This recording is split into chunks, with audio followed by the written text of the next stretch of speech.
Students, इस video में हम पढ़ेंगे एनसीईआरटी इन टेक्स्ट क्वेश्चन 1.6। तो आइए इसको देखते हैं। तो 1.6 में ये बोला गया है कि classify the following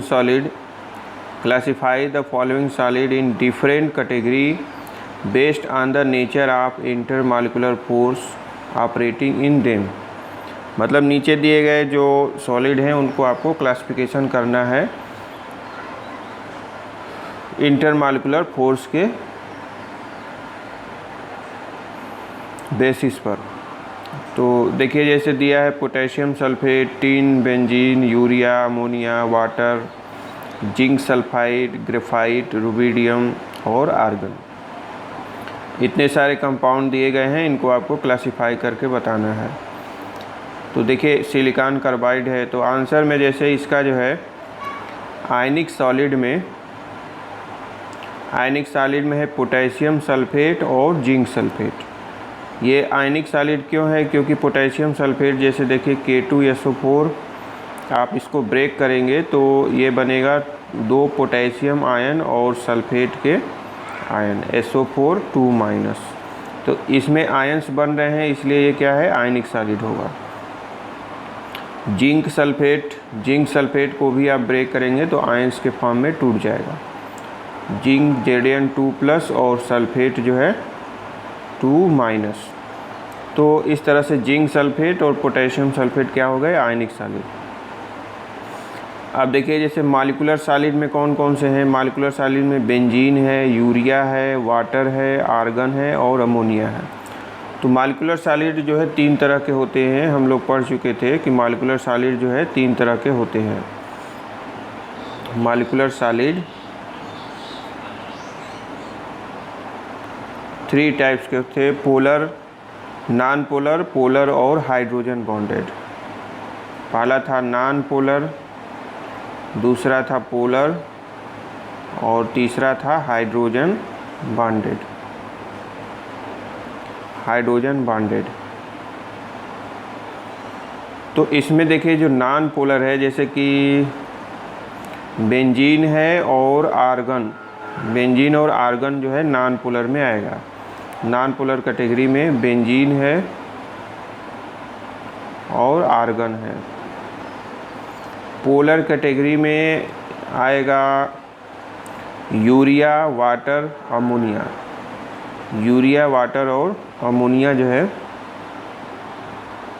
urea, water, ammonia, ये क्या है? पोलर कैटेगरी के एग्जाम्पल्स हैं।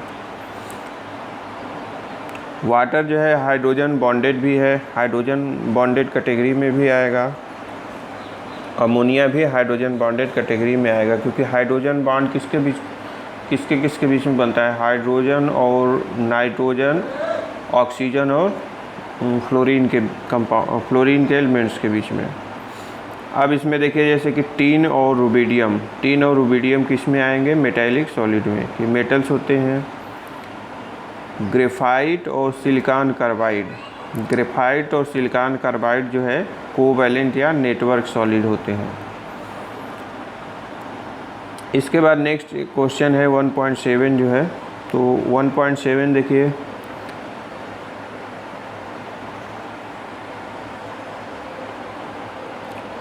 इसमें दिया गया है कि एक solid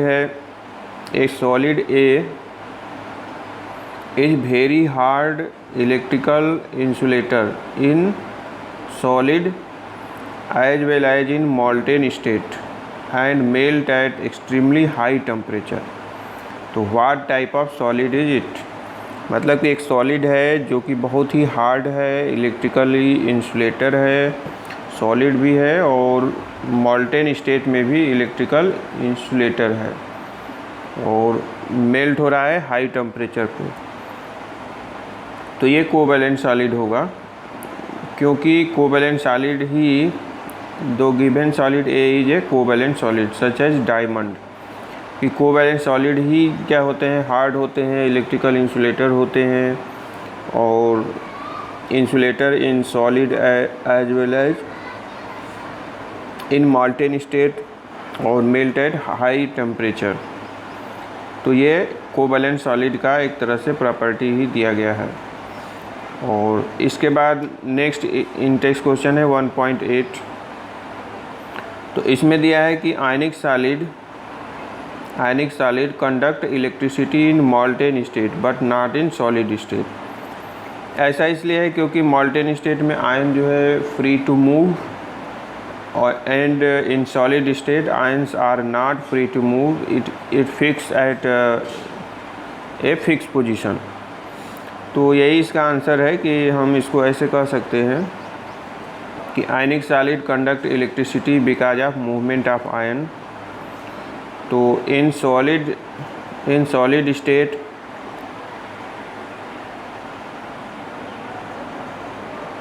ion present in ionic solid do not move, hence do not conduct electricity, while in molten state ion can move and thus conduct electricity। इसके बाद क्वेश्चन नंबर है 1.9 जो है। तो 1.9 में देखिए बोला गया है कि what type of solid are electrical conductor, malleable and ductile. देखिए माइलिएबल और डक्टाइल प्रॉपर्टी जो है मेटेलिक सॉलिड की होती है, और मेटेलिक सॉलिड ही इलेक्ट्रिकल क्या होते हैं, कंडक्टर होते हैं। तो इसका आंसर जो है metallic solid are conductor of electricity, malleable and ductile.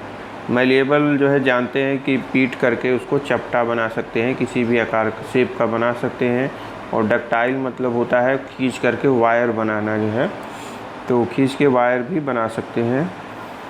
तो स्टूडेंट्स इस वीडियो में हम यहीं तक पढ़ेंगे, नेक्स्ट वीडियो में इसके आगे वाला टॉपिक स्टार्ट करेंगे। तो please subscribe, press bell, like, share and comments. Thanks for watching this video. Thank you.